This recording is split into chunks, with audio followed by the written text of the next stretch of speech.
ॐ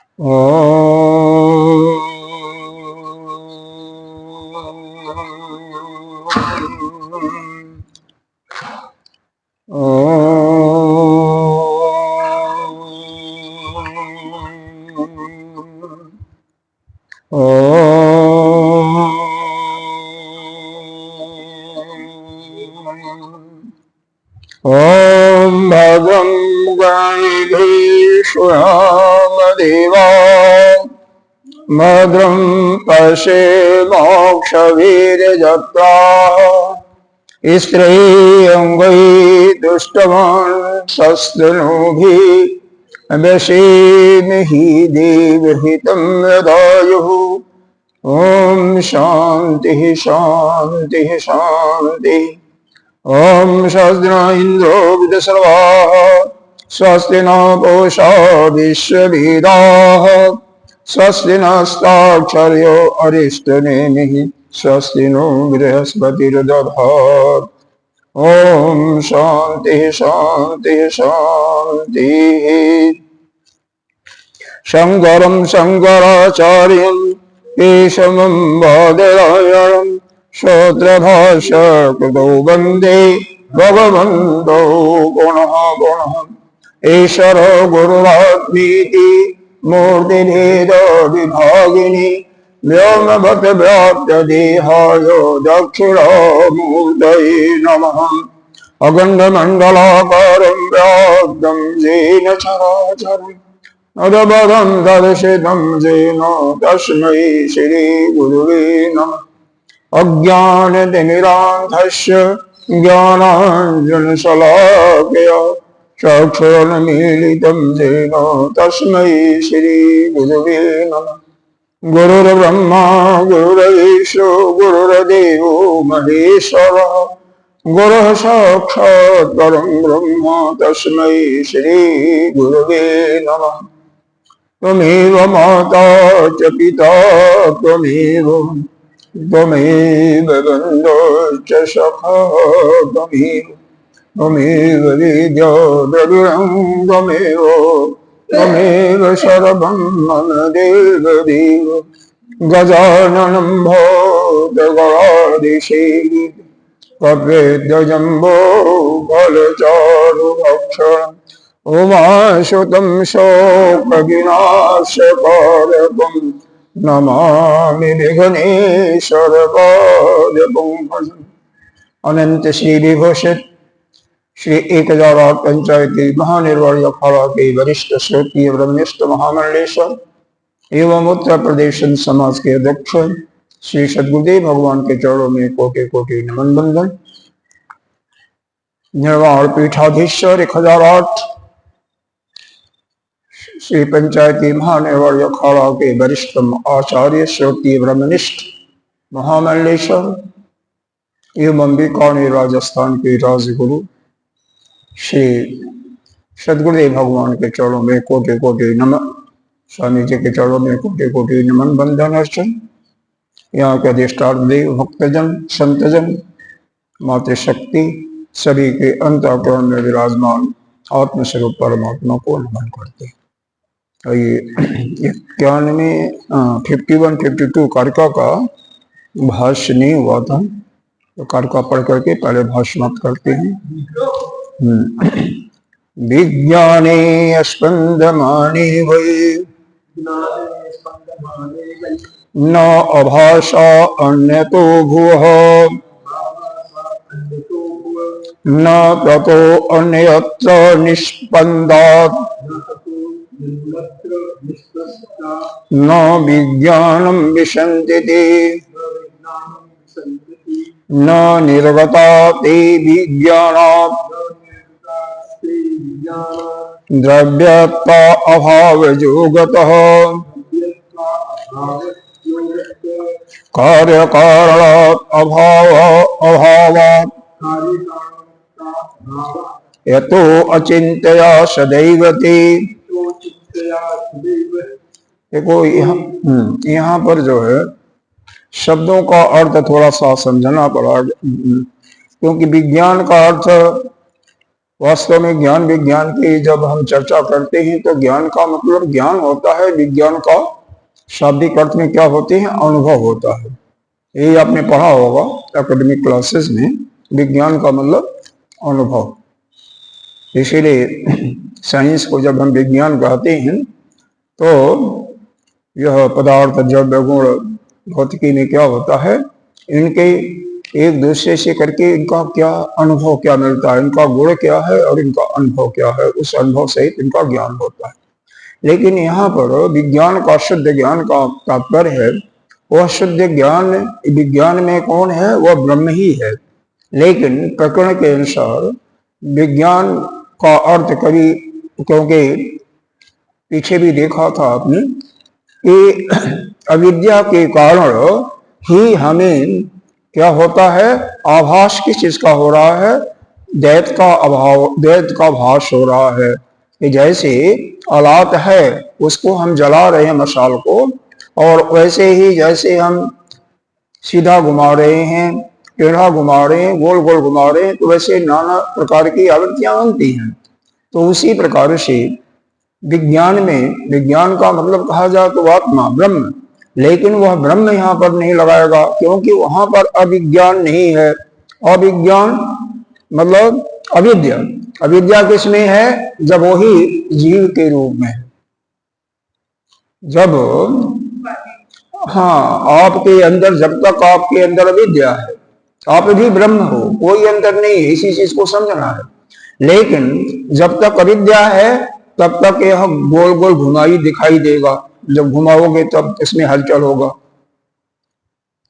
तो ये क्या हो रहा है, घुमाने का मतलब, दिखने का मतलब दैत भाव, ये जो संसार का प्रपंच दिखाई रहा है, मतलब यहाँ पर आलाप का मतलब तो दृश्य है, और यहाँ पर दृश्य का मतलब यह जो दैत भाव दिखाई दे रहा है।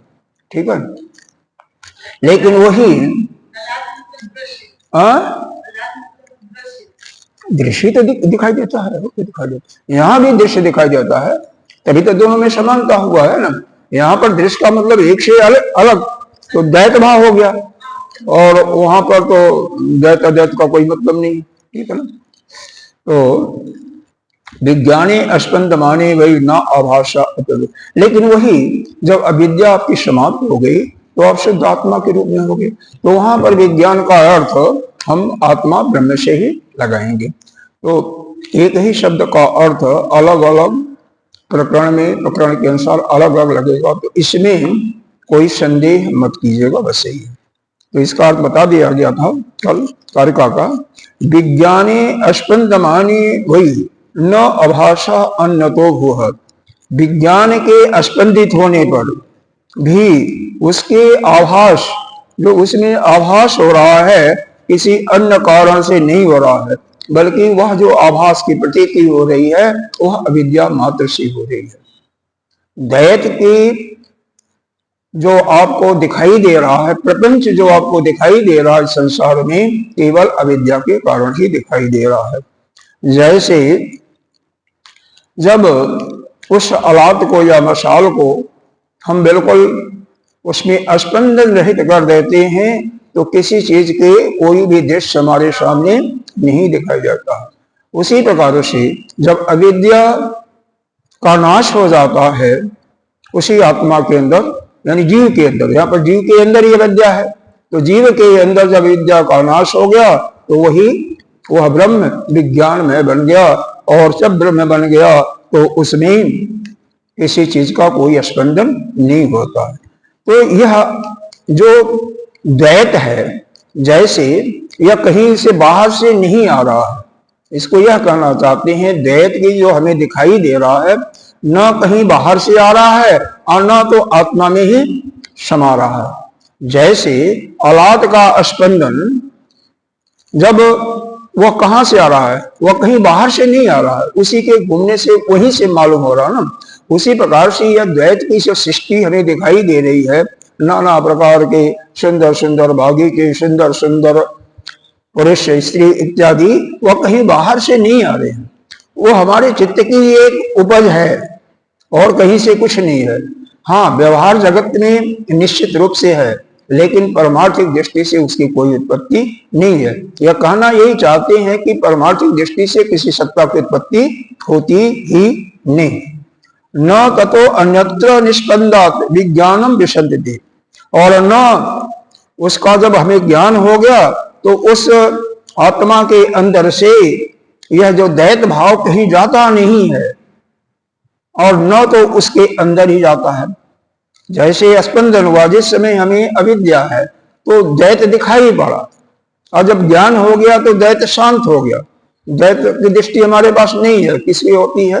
आपकी भी दृष्टि हो सकती है, हो जाएगी, लेकिन थोड़ा परिश्रम करना पड़ेगा। तो जैसे ही दैत की दृष्टि शांत हो गई तो बिल्कुल आप अपने स्वरूप में स्थित हो गए। तो प्रश्न यह है कि द्वैत जो दिखाई दे रहा था जब अविद्या था तो कहां से आया, और जब अविद्या से रहित हो गए तो वह द्वैत कहां गया? तो उसी को कह रहे हैं कि न तो कहीं बाहर से आया और न तो कहीं बाहर गया, न तो कहीं वहीं से उत्पन्न हुआ, न तो कहीं फिर उसी के अंदर गया, जैसे अलाप मशाल का हुआ है। तो कहां हो गया? यह चित्त की अपनी ही एक कल्पना है, उसी की उपज है। यह केवल एक आभास प्रतीति है, क्योंकि व्यवहारिक सत्ता से तो हमें इसको मानना ही पड़ता है। व्यवहारिक सत्ता है, जीव भी है, जगत भी है, लेकिन वह उसी ब्रह्म पर क्या है? अध्यस्त है। और वह ब्रह्म कैसा है? निर्गुण निराकार। वह तो कुछ करता नहीं है, धरता नहीं है, कुछ नहीं करता धरता। तो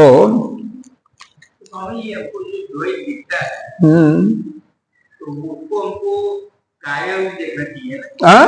कार्य रूप देखना चाहिए ना। देखो कार्य और कारण, अब इसका अभी आगे कार्य में अभी इस पर वर्णन होगा। कार्य कारण पहले भी वर्णन हुआ था, फिर होगा, ये चलता ही रहेगा, क्योंकि न आपको स्पष्ट हुआ है और न तो हमारे गौड़पादाचार्य जी ने या भाष्यकार जी ने सोचा कि भी हमारे जो शिष्य है ना, अभी इनके अंदर पक्का नहीं हो रहा, तो इस पर चलता ही रहेगा। पीछे भी आया था, अभी शायद आज ही आ जाए, अधर्म और शरीर, धर्माधर्म और शरीर।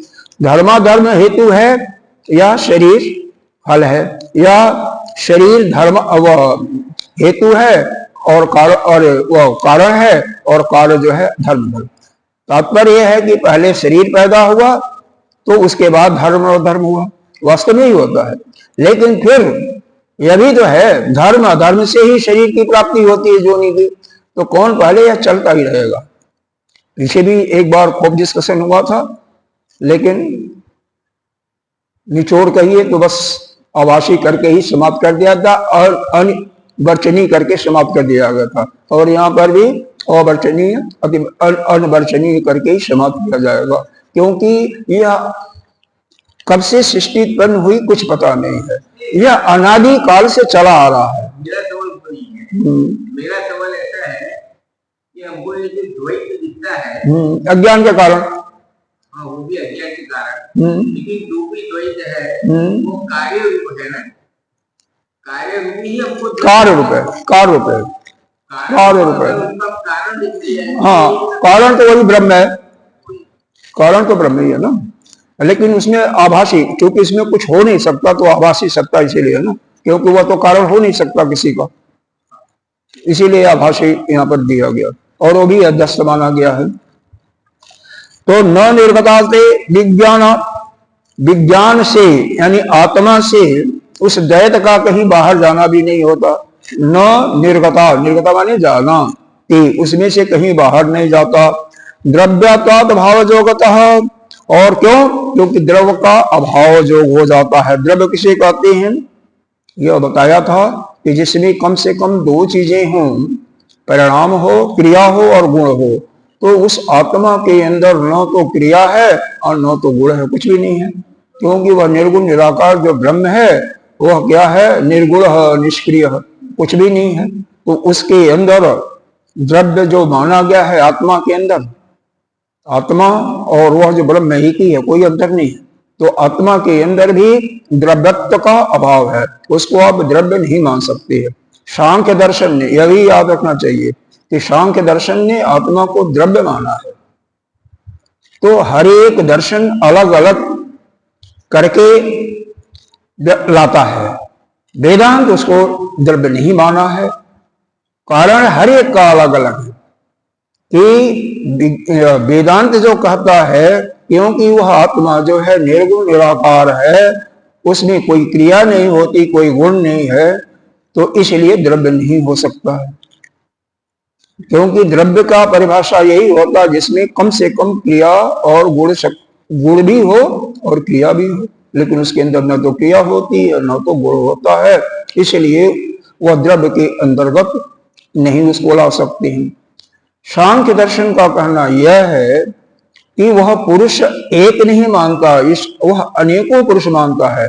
आप हर एक जीव को वह पुरुष मानता है, भोक्ता, इसलिए वहां पर परिभाषा में उनके अंतर आता है। वह यह जो द्वैत दृष्टि दिखाई देती है उसकी सत्ता परमार्थिक मानते हैं।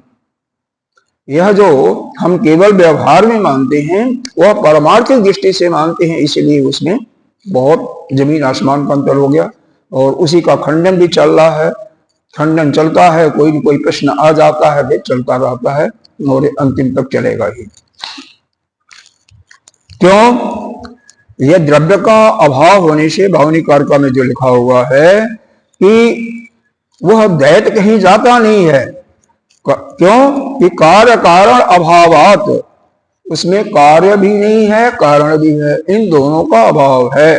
क्योंकि वह परमात्मा, वह जो विज्ञान में तत्व है, वह तो निर्गुण निराकार है, तो न तो किसी का कार्य हो सकता है न किसी का कारण हो सकता है। अद्वतो अचिंत्या सदैवते, इसीलिए सदा ही उसको अनिर्वचनीय कहिए। इसीलिए जीव को क्या कहते हैं? इसको भी, जीव को, अविद्या को, माया को, सबको अनिर्वचनीय ही कहते हैं। जीव की उत्पत्ति कब हुई कोई नहीं कह सकता, कब से आ रहा है, अनादिकाल से चला आ रहा है। तो कैसे? अपने को समझने के लिए इतना मान लीजिए, यह हमें जो कुछ दिखाई दे रहा है प्रपंच संसार में, यह केवल आभास मात्र है। लेकिन वहीं पर सतर्क रहना चाहिए कि व्यवहार के दृष्टि से यथा योग्य ही हमें व्यवहार करना चाहिए। क्योंकि पीछे अनेकों दृष्टांत ऐसे आए हैं कि जो व्यवहार में गलत व्यवहार किया है उसका बहुत बुरा परिणाम उनको उठाना पड़ा है। बहुत से राजाओं को, जैसे गजग्राह की लड़ाई सुना होगा, उसमें इंद्रदमन नामक राजा था जो कि हाथी गज बना था। उसको श्राप के कारण ही वो हाथी बना था, क्योंकि किसी ऋषि को प्रणाम नहीं किया था। इसी प्रकार से ग्रह भी, हाँ, तो ऐसा है व्यवहार के दृष्टि में। अगर कोई ऋषि आए, योग्य संत है, जो कि ज्ञानी है, संत तो कोई नहीं है, सभी को करना ही चाहिए, लेकिन कम से कम जो ब्रह्म विद्या को प्राप्त कर चुका है, कम से कम उसके सामने तो नतमस्तक होना ही चाहिए। देखो 7 भूमिकाएं हैं ज्ञान की, कल बताया था शायद मैंने। 3 भूमिका तो साधन काल की हैं। पहली सुरेक्षा, सुलक्षणा और तन्मानसा। तन्मानसा ने हमारे यह जो बाहर के जो कामनाएं हैं, वासनाएं हैं, यह तनु मात्रा में बहुत सूक्ष्म मात्रा में हो जाती है। अब जब तक वासनाएं हमारी समाप्त नहीं होंगी, हमारी कामनाएं समाप्त नहीं होंगी, तो हम आगे नहीं बढ़ सकते हैं। पहले तो यह समाप्त हो जाए। चौथी भूमिका आती है ज्ञान की। ज्ञान की आती है चौथी भूमिका में, लेकिन चौथी भूमिका में जिसका सप्तापत्ति नाम दिया वशिष्ठ जी ने, उसमें वह जैसे बैठा हुआ शांत, तो वह ब्रह्माकार वृत्ति बनेगी। लेकिन जैसे ही उठा तैसे वह सांसारिक दृष्टि भी बन जाएगी। दोनों दृष्टियां चलती हैं उसमें, व्यवहार काल भी चलते हैं और यह भी चलता है। तो आजकल अभी आपका एक प्रश्न भी था ना, किसी का, आप ही का था, तो अभी यह तो किसी को देख करके हम नहीं बता सकते हैं कि यह ज्ञानी है या नहीं। उसका निर्णय ज्ञानी ही कर सकता है। क्यों? कि चौथी दृष्टि में जो भी होता है, इस चौथी जो श्रेणी बताई गई है ज्ञान की, यही से ज्ञानी की एक अवस्था शुरू होती है। तो उसमें जब वह शांत रहेगा, अपने स्वरूप में रहेगा, तो ब्रह्माकार वृत्ति बनेगी, आत्म तत्व में अपने आत्मा के रूप में रहेगा। लेकिन जैसे ही बाहर जाएगा व्यवहार काल में, तैसे वह संसारी हो जाएगा, द्वैत दृष्टि में आ जाएगा। उसको द्वैत उसी प्रकार से दिखाई देगा जैसे आपको दिखाई दे रहा है अज्ञानी को। सात है, इसका डिसेक्शन कैसे होता है? ये ऐसा जो अंतर है, ऐसा देखो, हाँ बता ही दे रहे हैं, चलो, लेकिन अब इसको भी समाप्त करना, क्योंकि हमारा एक सिद्धांत हमने यह बनाया कि 3-3 कार्य का अगर हम डेली करें तो समाप्त हो जाए, क्योंकि 20-21 को सुबह करके हम निकलेंगे। 21 मई को निकलना है दिल्ली के लिए। 21 को निकलेंगे, सवेरे का करेंगे, शाम का शायद सत्संग नहीं करेंगे। 21 को 22 को पहुंचना वहां 10 बजे तक। ऐसा है, 7 भूमिकाओं में ज्ञान के 7 जो स्टेजेस बताई गई हैं। पहले का नाम है सुदेक्षा, जिसके अंदर यह इच्छा प्रकट हो गई कि हमें ज्ञान प्राप्त करके मुक्त होना चाहिए। कम से कम उसको, उसके अंदर मोक्ष की भावना आ गई, केवल इच्छा आ गई, अभी कुछ कर नहीं रहा है। अब इसी संसार में देखें, इस अरबों की संख्या में कितने अंदर इच्छा आती है, स्वेच्छा, कि हमें बेशक नहीं सत्संग सुनते, लेकिन उनके अंदर इच्छा आ गई कि हमें यह सत्संग भी सुनना चाहिए, वीडियो से भी हमें ज्ञान प्राप्त करना चाहिए, और करते भी हैं। घर पर बैठे हुए वही लोग करते हैं, कोई भजन नहीं सुनता, कोई कीर्तन नहीं करता है, पूजा भी यहाँ पर हम देखते हैं दिन में कोई न कोई आता ही रहता, करते रहते हैं। तो वो तो केवल शुभेच्छा होगी। दूसरी स्टेज में जब आ जाते हैं तो उनके अंदर यह इच्छा आ जाती, नहीं हमें ज्ञान प्राप्त करना ही, उसके लिए सत्संग भी सुनते हैं, स्वाध्याय स्वयं भी करते हैं, और दूसरों से प्रश्न उत्तर भी करते हैं, जो कि मेरे ख्याल से हम आप सब जो है दूसरी स्टेज में हैं।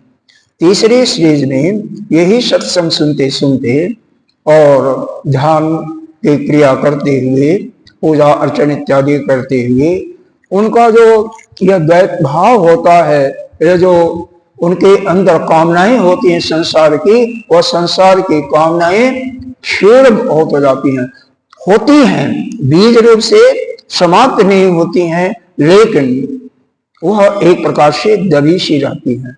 तो जिनके अंदर संसार के भोग पदार्थ मान लिया उसने यह आभासी है, कल्पित है, किसी भोग की इच्छा न हो, किस प्रकार के भोग की तो बताने की आवश्यकता नहीं है। शब्द के माध्यम से किसी अच्छे फिल्मी गाना सुनने का, या कोई अन्य किसी के बहुत मीठा कोई बोलता है तो उसकी वाणी सुनने का, वो बेशक आपका कोई मित्र हो, परिवार का सदस्य हो, या कोई भी हो, या कोई संत ही हो। अच्छा, कोई स्पर्श में, जैसे यह मार्च अप्रैल का महीना है, ऐसे जैसे इस समय हवा चल रही है, आपके शरीर को न तो गर्मी प्रदान कर रही है और न तो ठंडी प्रदान कर रही है। तो ऐसा अनुभव, ऐसी हवा चलती रहे तो आपको इसका यह रहे कि ऐसे ही हवा चलती रहे। तो जिसके अंदर यह भी ना हो कि ऐसी हवा चलती रहेगी, यह भी इच्छा नहीं है, लेकिन यह होती है। रूप का सुंदर सुंदर दृश्य है, फुलवाड़ी है, सुंदर सुंदर रूप है, पुरुष स्त्री बच्चे इत्यादि देखने की कामना, यह क्या होता है, यह क्या है, यही कामना है? रस, अच्छा पदार्थों को भक्षण करने का, जो आपने सुना हुआ है, देखा हुआ है, या पहले भोग किए हो, वही भोग करने की इच्छा हो, यह भी एक कामना है। और इसी प्रकार से आपको तो नहीं होगा, लेकिन लेडीज में विशेष करके होता, हमें अमुक प्रकार का इत्र, अमुक प्रकार का यही चाहिए, क्योंकि गंध उसकी अच्छी होती है। तो ये सबके अंदर होती है। से अब नाना प्रकार का, यहाँ पर एक इंद्रिय का, जनेंद्रिय का नहीं लिया है, लेकिन उसको भी लगा लीजिए, क्योंकि मेरे समझ से 50 से ज्यादा % लोग उसी के नीचे गिरते हैं। जितने भी व्यभिचार होते हैं वह कर्मेंद्रिय जो आपके जनेंद्रिय मानी गई है, उसी के सुख के कारण गिरते हैं, उसी का अनुभव जब उनको आता है उसके कारण गिरते हैं। पतन में ज्यादा लोग गिरते हैं। तो कई संत उसको मानते हैं, लेकिन यहाँ पर 5 ज्ञानेंद्रियों की ही चर्चा ज्यादातर आपके श्रुति में की गई है। छठी का किया हुआ है किसी शास्त्र में, शास्त्र का मेरे को नाम नहीं है, लेकिन कई संत कहते हैं नहीं यह तो है ही है, क्योंकि सबसे ज्यादा नरक में गिराने वाली यह छठी जो कर्मेंद्रिय है यही है। अच्छा, देखो संसार की उत्पत्ति भी किस लिए है? उसी के कारण से तो लेके एक दूसरे से जुड़े हुए, उसी से जुड़े हुए हैं। वह इच्छा न हो किसी को तो कोई परिवार कैसे बसेगा? स्वच्छंद रहेंगे लोग, जैसे पाश्चात्य के लोग हैं। तो खैर, अब यह जो वासनाएं हैं जिनकी क्षीण हो गई है और वह सत्संग सुनते हैं, स्वाध्याय भी कर रहे हैं, सुनने का मतलब श्रवण है, बाद में जाकर के मनन भी करते हैं और निध्यासन भी करते हैं। निध्यासन का मतलब जब विक्षेप उठता है बीच बीच में से, वह भी उठना बंद हो जाता है निध्यासन के माध्यम से। जब वह तर्क करते हैं अपने अंदर ही, पुस्तक जरूरत पड़ती है पुस्तक देखते हैं, जरूरत पड़ती है प्रश्न पूछते हैं जैसे आप लोग पूछते हैं। तो इस प्रकार से यह तीसरी भूमिका है। चौथी भूमिका में यह जो तन मानसा बीज के रूप में वह नष्ट नहीं हुआ है, निर्बीज नहीं हुआ है, वह वैसे ही रहती है, लेकिन उनके पास एक ब्रह्माकार वृत्ति बन जाती है, अखंड ब्रह्माकार वृत्ति हमेशा नहीं। जैसे समाधि में कोई रहता है ना, समाधि सुना तो होगा, अगर स्वयं नहीं किए हो गए तो अखंड समाधि की बात सुने होंगे, तो उसमें एक वृत्ति बन जाती है, वह ब्रह्माकार वृत्ति। इसमें कहते हैं योग में अन्य नाम दिया हुआ है, वहां पर ज्ञान की वृत्ति बनती है।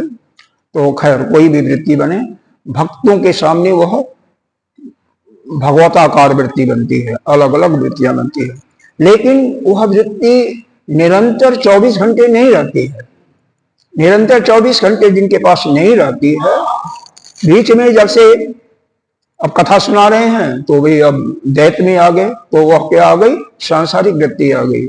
भोजन कर रहे हैं या भक्तों से बात कर रहे हैं या संसार में कोई अन्य कार्य कर रहे हैं, तो वहां पर संसार की वृत्तियां आ गई। तो ऐसे लोगों के लिए कहा गया चौथी प्रकार की भूमिका, जिसका नाम सत्वापत्ति दिया गया। इसमें सत्वापत्ति में ज्यादा लोग इसी में आते हैं। राजा जनक भी इसी में थे, चौथी भूमिका में। ये तो शास्त्र में जो वशिष्ठ में ही उदाहरण आता है, और जो वशिष्ठ में ही आता है, या जो कृष्ण द्वैपायन थे या व्यास जी, यह भी चौथी भूमिका में ही थे, सातवीं भूमिका में नहीं गए थे। उड़िया बाबा को कहते हैं कि छठी भूमिका में पहुंचे हुए थे, क्योंकि उड़िया बाबा के साथ ऐसी घटना उनके भक्तों ने सुनाते हैं, हमने तो नहीं देखा हुआ है, हालांकि बहुत दिन नहीं हुआ गए हुए उनके। हाँ, क्योंकि यह जाते थे भगवान के दरबार में, प्रणाम नहीं करते थे। बाद में उनके भक्त लोग कहते थे कि भाई आप प्रणाम नहीं करते हैं, बाबा जी प्रणाम करना चाहिए भगवान को। उन्होंने कहा मेरे को बता दिया करो, मेरे को तो नहीं ध्यान था, क्योंकि हमेशा शांभवी मुद्रा में रहते थे, अपने स्वरूप में रहते थे। तो जो जिसके पास ऐसी भूमिका हो कि हर समय वह ब्रह्माकार वृत्ति में हो, उसको कहते हैं छठी भूमिका।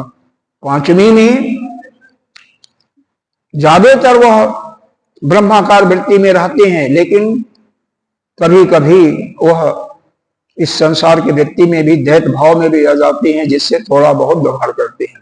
चौथी में पूरा व्यवहार करते हैं, जैसे आप देखते हो। पांचवी में व्यवहार बहुत कम हो जाता है, कभी कभी उपदेश देते हैं, नहीं तो नहीं देते हैं। छठी में बिल्कुल उपदेश देना बंद हो जाता है।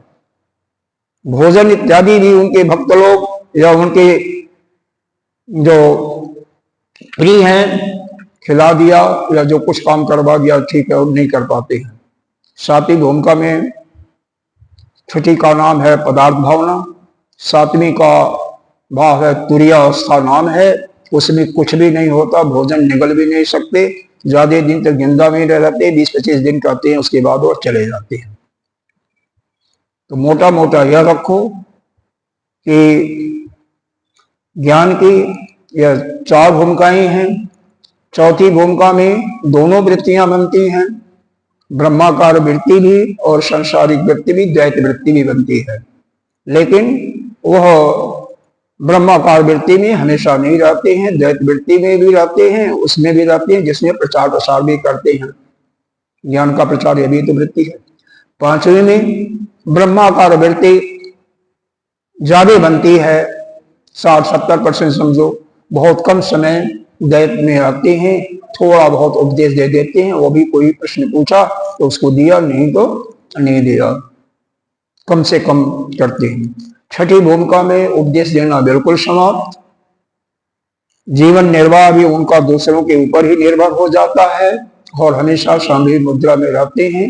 लेकिन कभी कभी वह भी चौथी भूमिका में आ जाते हैं, जैसे कोई विशेष आकर्षण का बिंदु आया, जैसे सुखदेव महाराज आए थे 6ठी से 4थी भूमिका में, 6ठी भूमिका में माने जाते हैं।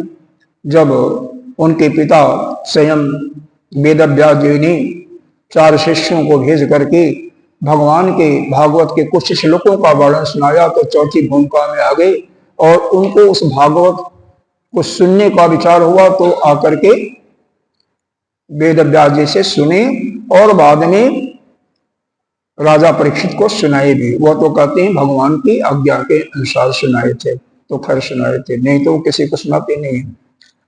लेकिन 7वीं भूमिका में तो वो कभी आ ही नहीं सकता है द्वैत भाव में, इसीलिए भोजन इत्यादि नहीं करते। यह भूमिका आती है, इसको जानना तो चाहिए, हमें जानना तो चाहिए, लेकिन इसके प्रति हमारा बहुत, हमें खुद अपने सतह को पर विचार करते रहना चाहिए कि यह संसार मिथ्या है, तो संसार में जितने भी भोग पदार्थ हैं, इनको जितनी मिनिमम रिक्वायरमेंट हमारे लिए है, कम से कम शरीर के लिए आवश्यक है, उतना उपभोग करें, बाकी हम अपने स्वरूप में स्थित रहने का प्रयास करते रहें। ऐसा नहीं है कर्म नहीं करना है, कर्म करना है, लेकिन कम से कम जितनी हमारी मिनिमम आवश्यकताएं होती हैं, क्योंकि हमें अपना कल्याण करना है। अरे कई शास्त्र ने कहा जो अपना कल्याण नहीं कर लिया वो दूसरों का कल्याण कैसे कर सकता है। इसीलिए उपदेश के बारे में भी है, जो स्वतः ब्रह्मनिष्ठ नहीं हुआ दूसरे को उपदेश कैसे दे सकता है। मतलब ऐसा वर्णन आता है, बाकी तो चलता रहता है। आजकल तो भजन के माध्यम से देखते हो कि मतलब किसी भूमिका में हो, तीसरी भूमिका में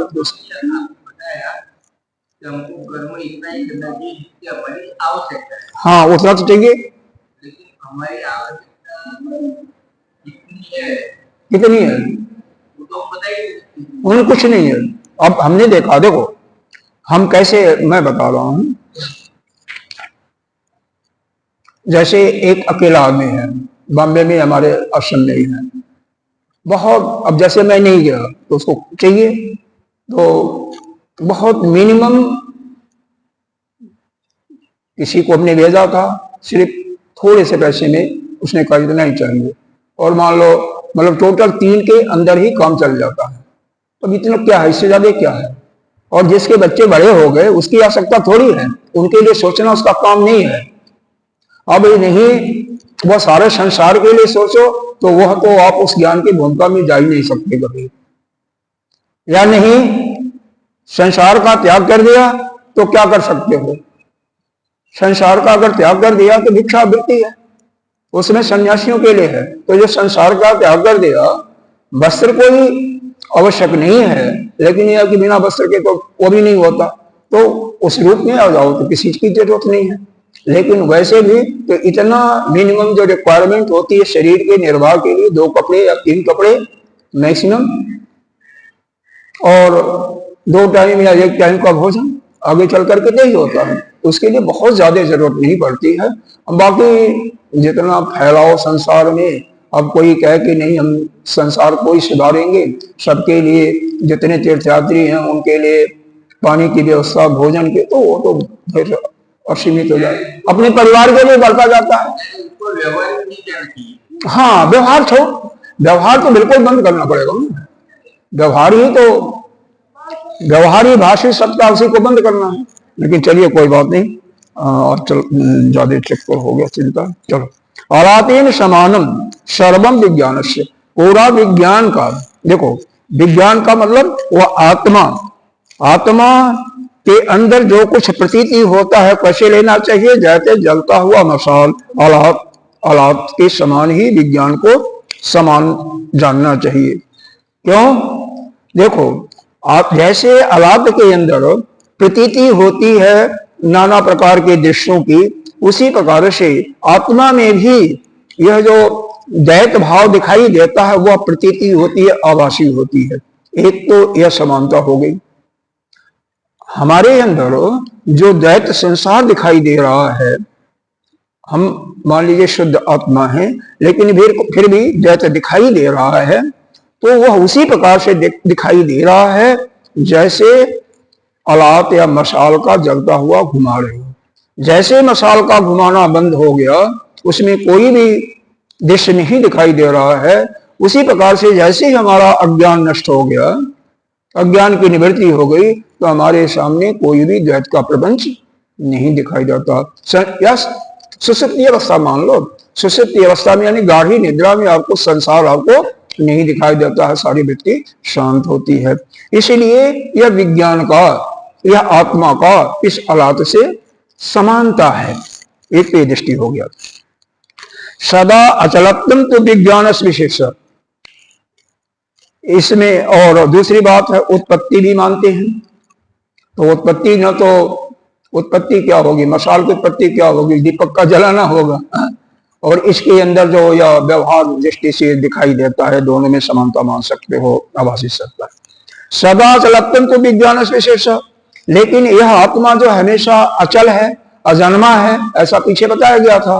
तो इस दृष्टि के कारण इसमें यह विशेष है, औलात से यह अलग है। इसी को आगे बता रहे हैं। जाति, यहां पर संधि जब करना शुरू कर देंगे ना तभी समझ में आएगा। जाति आदि अभाषा विज्ञाने अचले किम कृता इति, इति के बाद यहाँ पर कॉमा वगैरह होना चाहिए, नहीं दिया हुआ है। मतलब यह जो अचल विज्ञान है, यहाँ पर प्रश्न पूछा जा रहा है। कौन प्रश्न पूछा रहा है? पूर्व पक्षी प्रश्न पूछ रहा है कि जब आप कह रहे हो कि विज्ञान यानी आत्मा अचल है, आत्मा के अंदर कोई क्रिया नहीं होती है, बिल्कुल स्थिर है, तो यह उत्पत्ति का आभास कैसे होता? जाति आदि उत्पत्ति का आभास कैसे होता, इसको बताइए आप। तो कह रहे हैं आ माने कहना, बताती हैं। क्या कहती हैं? कार्य कारणात अभावात, कार्य कारणात अभावात जन्य जनकत्वात् अनुपत्ति अभाव रूपत्वाद अचिंतास्ते जतः सदैव। कह रहे हैं कि इस आत्मा में कार्य कारण का अभाव है, और जब कार्य कारण का अभाव हो रहा है तो कोई उत्पत्ति भी नहीं होती है, न तो कोई जन्य उत्पत्ति होती है, न कोई उसका कारण होता है, तो कार्य कारण का भी अभाव हो जाता है। इसीलिए जब कोई उत्पत्ति नहीं होती है, केवल अभाव रहता है, तो उसको क्या कहते हैं? अचिंतनीय या अवर्चनीय, इसका वर्णन नहीं कर सकते। समझ में आ रहा है? ठीक। जथा, जैसे, जथा माने जैसे, असत वृत्तादि आभासेषु ऋजु आदि बुद्धि दिष्टा अलात मात्रे तथा सस्तेव। जैसे कि अब यहाँ पर ये दोनों कारकों का एक साथ लेकर के ही यश चल रहा है, ये दोनों कारकों का अलग अलग नहीं है, दोनों को मिला करके चल रहा है। तो जैसे अलात को हम दिखाते हैं, मशाल जलाते हैं, तो यह टेढ़ा मेढ़ा घुमाने के बाद नाना प्रकार के दृश्य उपलब्ध होते हैं। उसी प्रकार से यह जो आत्मा है, आत्मा में भी यह उत्पत्ति इत्यादि जितनी भी होती है वह भाषित होती है, काल्पनिक होती है। मतलब इस आत्मा से किसी चीज की उत्पत्ति नहीं है। यह जो हमें जीव की उत्पत्ति हमें दिखाई देती है, यह केवल आभासी मात्र सत्ता है। जीव वास्तव में, वैसे जीव को क्या माना गया है? उस आत्मा का एक बिंब माना गया, प्रतिबिंब माना गया, प्रतिबिंब माना गया है ना। तो यह केवल आभासी है, काल्पनिक है। जीव केवल शरीर से संबंध मानने के कारण, शरीर से संबंध जीव ने मान लिया कि यह शरीर मेरा है, तो शरीर के द्वारा किया हुआ कार्य के कारण वह कर्ता बन जाता है। इस संसार से जो भोग करता है उसकी इंद्रियां, अंतःकरण, उसका अपना मान लेने से वह भोक्ता बन जाता है। और ज्ञानेंद्रियों के द्वारा जो ज्ञान प्राप्त होता है उसके कारण वह ज्ञातृत्व की शक्ति मान लेता है। इसी कारण से जीव है। जीवत्व में जब तीनों ग्रंथियां नष्ट हो जाती हैं तो वही नित्य शुद्ध बुद्ध मुक्त आत्मा है। मुंडकोपनिषद में आया है, दो वृक्षी है, दो पक्षी बैठे हुए हैं, एक साक्षी भाव से देखता रहता है और दूसरा जो है फल को खाता है, खट्टा मीठा का अनुभव करता है। लेकिन वास्तव में तो कुछ नहीं है, वह एक ही है, एक ही है, दो पक्षी नहीं है। अगर वह शरीर से संबंध करके शरीर के द्वारा किए हुए कार्यों को, शरीर के द्वारा जो संबंध होते हैं उसको जब अपना मान लिया तो क्या बन जाता है, वही जीव बन जाता है। और जैसे ही इन सबको समाप्त कर देता है, शरीर को अपना मानना छोड़, शरीर में रहता है, कहीं जाएगा नहीं, कहीं भागेगा नहीं, शरीर में ही रहोगे। लेकिन शरीर के माध्यम से जो भी कार्य हो रहा है, जो भी आप भोग कर रहे हो, जो भी आप जान रहे हो, वह अपना नहीं, उससे आपका कोई तात्पर्य नहीं है। जब यह समझने लगते हो यह तो शरीर का धर्म है, शरीर ने किया, भूख प्यास लगी तो प्राण करता है, प्राण को लगती है, सुख दुख हुआ तो यह मन को हुआ, हमारा कोई नहीं है, तो हमारा इसमें कोई तात्पर्य नहीं है, तो क्या हो जाता है, वह नित्य शुद्ध मुक्त आत्मा, जीवत्व भाव वहीं पर समाप्त हो जाता है। और जिसका जीवत्व भाव समाप्त हो गया वही ज्ञानी हो गया होता है। कोई बड़ा मुश्किल चीज नहीं है, थोड़ा सा चिंतन करने की जरूरत है, कोई मुश्किल नहीं है। तो अंतिम लाइन में कहते हैं, जाति आदि बुद्धि मृषावैः इति समुदाय अर्थ। उसी प्रकार से जाति माने किसी की उत्पत्ति न होने पर केवल यह आत्मा में जाति का, उत्पत्ति का और जो बुद्धि है इसका मानना क्या है, केवल मिथ्या मात्र ही है और कुछ नहीं है। और वास्तव में यही एक ही चीज बताना है इनको कि यह जितना भी हम उत्पत्ति मानते हैं, जो कुछ संसार का प्रपंच दिखाई देता है, यह सब मिथ्या है। इसी को बताने के लिए सारी कारगाएं हैं। 100 कार का तो चलेगा, कोई कोई तर्क होगा, कहीं कोई प्रश्न पूछा जाएगा, चलता रहेगा। और जिसको यह ज्ञान होगा उसको आगे जाने की कोई जरूरत नहीं, लेकिन नहीं होता ना, दृढ़ता हो जाती है ना। दृढ़ता ऐसी हो कि कभी भी उसमें से विक्षेप भी ना आवे, ऐसा दृढ़ भाव हो जा कि यह संसार जो है ही नहीं है, यह संसार में दिखाई दे रहा है, यह नहीं है, ये वास्तव में यह केवल आभास मात्र का है। ऐसा ही हो जाएगा, प्रयास करना पड़ेगा और कुछ। जो सरल चीज होती है ना हमारे सामने आई, वो हमको ज्यादा कठिन लगती है ना। सरल चीज जो आएगी ना उसको समझने में हमको तो हमारी मिस्टेक हो जाती है। नहीं, उसमें कठिन लगती है। कारण कठिन नहीं है, कारण यह है कि हमारा जिसका भी अटैचमेंट संसार से होगा, जितना अटैचमेंट होगा उतना ही उन्हें समझ में आएगा। अरे मेरे को ही मैं बता रहा हूं, जब तक संसार में अटैचमेंट था तब तक यह सब पल्ले नहीं पड़ता था। धीरे धीरे अटैचमेंट छोड़ा, और यहां भी अगर अटैचमेंट मैं आप ही लोगों से करता रहूं तो सब कुछ बेकार हो जाएगा। अटैचमेंट किसी से नहीं करना है, बस देखो, ना किसी से कुछ आशा करो, कुछ नहीं आशा करना, मिल गया तो ठीक है, नहीं तो नहीं। अगर ऐसा नहीं होता है तब तक तो आपको ज्ञान नहीं हो सकता है। गीता जी में 18वें अध्याय में एक श्लोक है, याद है किसी को?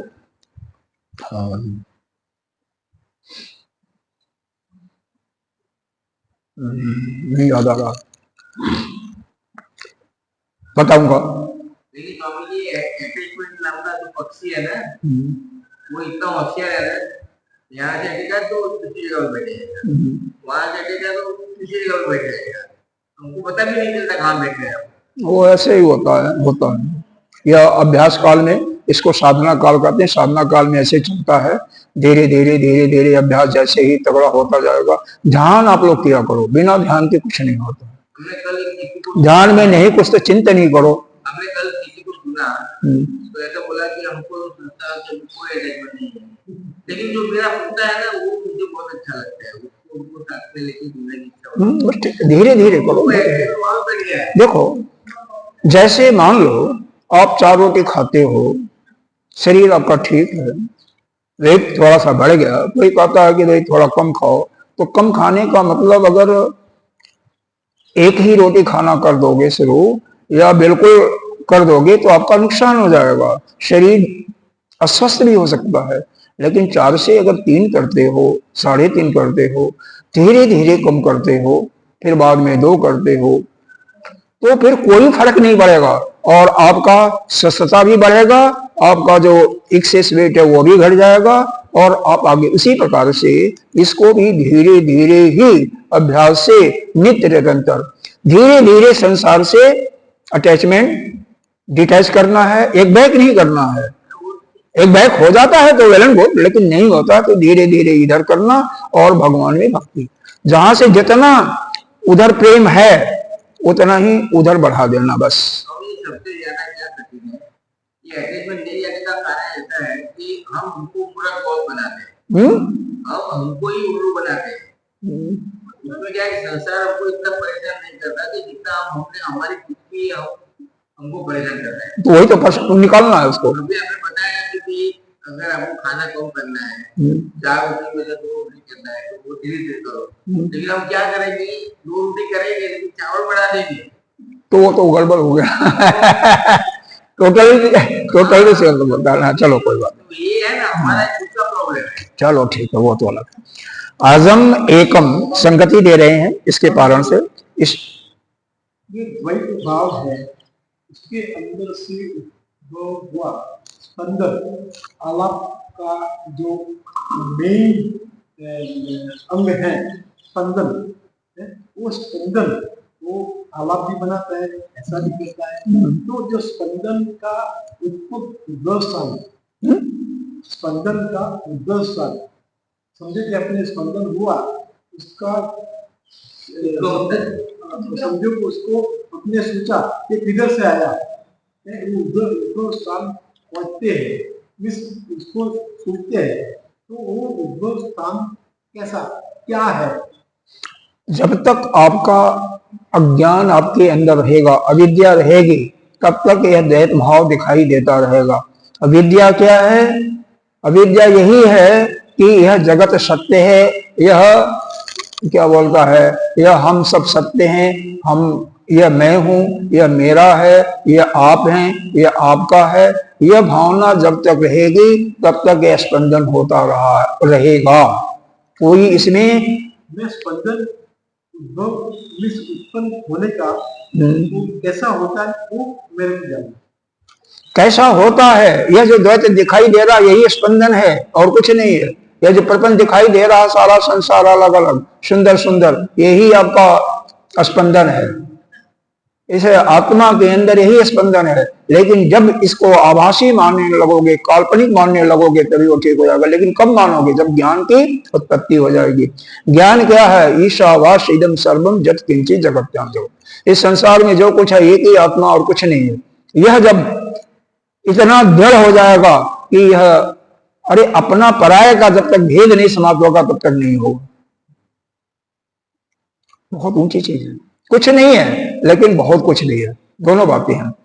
न सत है, न सत है, न सत असत। और इसे नहीं बोला, अरे बड़े से बड़े लोग चलते ही रहते हैं। कितने चौथी भूमिका में बहुत कम पहुंचते हैं, हजारों की संख्या में नहीं होगी, 100 की संख्या में बेशक हो जाए, पूरे सृष्टि में ज्यादा ही नहीं पहुंचते हैं। कैसे पहुंचेंगे? बड़ा मुश्किल होता है, क्योंकि सबके सामने वही है जो आप बता रहे हैं। हाँ, वही चलता रहता है, सबके अंदर चलता रहता है। यह तो केवल खुद वही बता सकता है जो उसमें पहुंचा हुआ। दूसरा, अजम एकम आत्मतत्वम इति स्थितम तत्र तत्र तत्रैह अपि कारण भाव कल्पते तेषां इसका मतलब यह सिद्ध हुआ, क्या सिद्ध हुआ, निश्चय हुआ कि यह आत्म तत्व क्या है, यह अजन्मा है। यह हमारा आत्मा जो है अजन्मा है।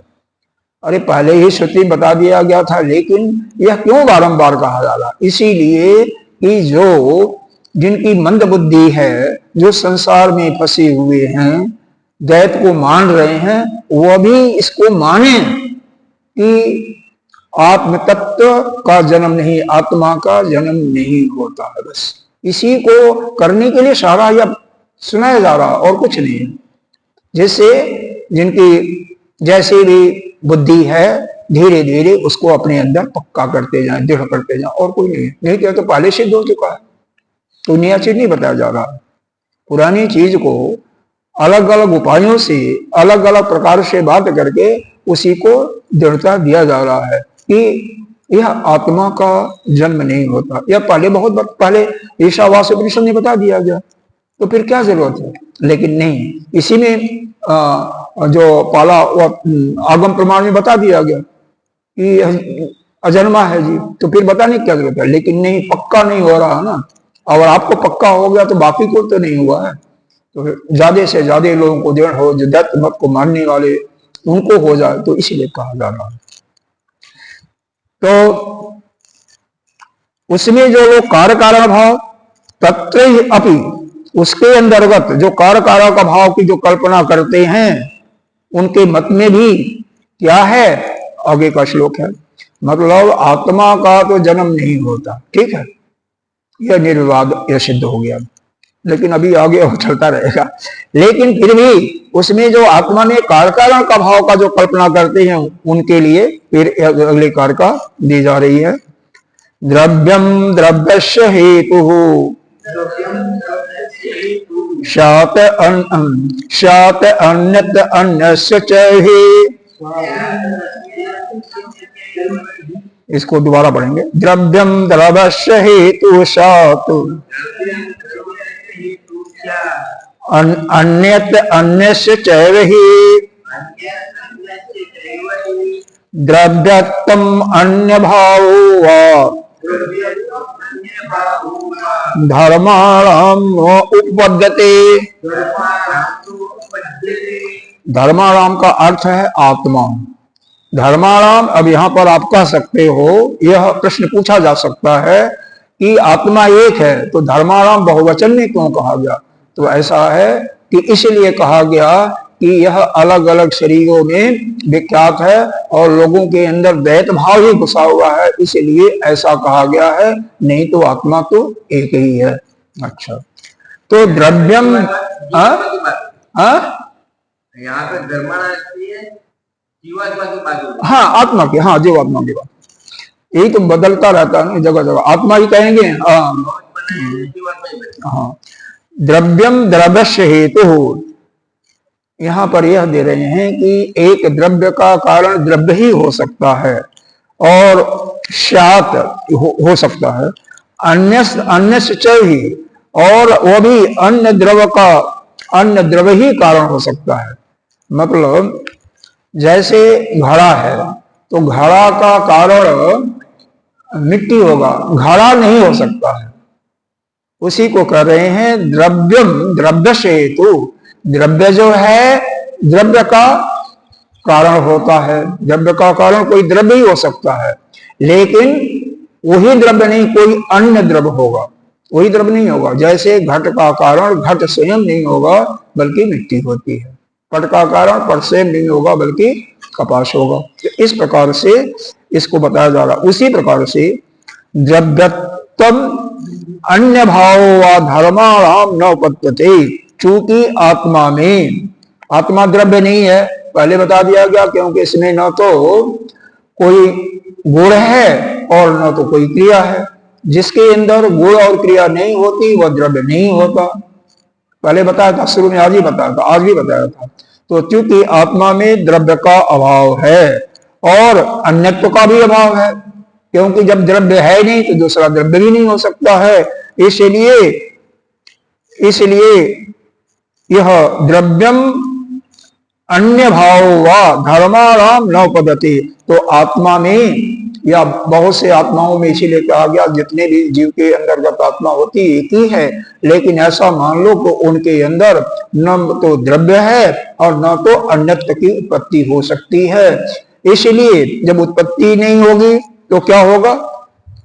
जब उत्पत्ति ही किसी चीज की नहीं होगी तो संसार में जो उत्पत्ति दिखाई दे रही है यह क्या है? तो कहते हैं यह केवल व्यवहारिक सत्ता में है, यह परमार्थिक सत्ता में यह नहीं है। ये इसका भावार्थ व्याख्या थोड़ा ही है, 5 मिनट हो जाना चाहिए, क्योंकि जो ऊपर दिखा गया वही दिया हुआ है, ऊपर जो दिया गया वही दिया हुआ है। 2 मिनट का काम है।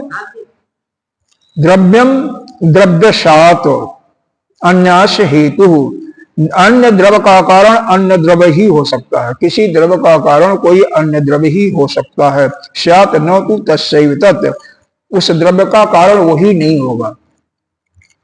जैसे मान लो पुत्र का कारण पिता है, माता पिता, तो पुत्र का कारण स्वयं पुत्र तो नहीं होगा ना। उसी प्रकार से न अपि द्रव्यम कश्चित कारणम स्वतंत्रम दृष्टिलोके, इस संसार में भी न अपि माने भी द्रव्य का कोई निश्चित कारण, स्वतंत्र ही कोई कारण होता नहीं देखा गया। मतलब कोई स्वतंत्र हो किसी द्रव्य का कारण ऐसा नहीं देखा जाता। ये समझ में क्या है? क्या यहाँ पे ऐसा बताया है कि अन्य द्रव्य का कारण अन्य द्रव्य ही हो सकता है, हाँ, न कि उस द्रव्य का वही जैसे वो नहीं होता। वो जैसे घट का घट कारण नहीं हो सकता है, घट का कोई अन्य द्रव्य कारण हो सकता है, इसीलिए घट का कारण क्या हुआ? मिट्टी। पिता का कारण पुत्र का कारण पिता होगा, लेकिन पुत्र का कारण पुत्र ही स्वयं नहीं हो सकता है। इसी चीज को बताया जा ना भाई, किसी चीज का कारण होगा तो कोई अन्य होगा, वही नहीं हो सकता है। मिट्टी को द्रव्य मानिए, मिट्टी द्रव्य तो मानते ही है। द्रव्य मानिए, हाँ, तो मिट्टी का कारण मिट्टी नहीं हो सकती, नहीं हो सकती। अन्य द्रव्य होना चाहिए। हाँ, तो अन्य क्या है? जल है। जैसे वो हाँ, मिट्टी का जो क्रम हाँ वही है, मिट्टी का कारण जल है, जल है, जल का कारण फिर अग्नि है, तेज है, तेज का कारण तो उसी प्रकार से है, उसका कारण स्वयं नहीं होगा। अच्छा, ठीक है।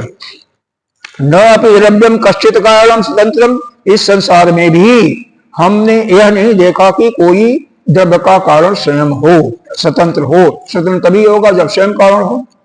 न च द्रव्यत्वम धर्माणाम आत्मानम उपपद्यते अन्यत्वम व कुतश्चित अन्यानस्य कारणत्वम कारत्वम अप्रतिपद्येत, तथा आत्मा में द्रव्य का अभाव है, द्रव्य नहीं हो सकता है, अथवा अन्यत्र किसी प्रकार का होना संभव नहीं है जिससे कि कुछ किसी अन्य द्रव्य के समान अथवा किसी कारकत्व का वह उनको प्राप्त हो सके।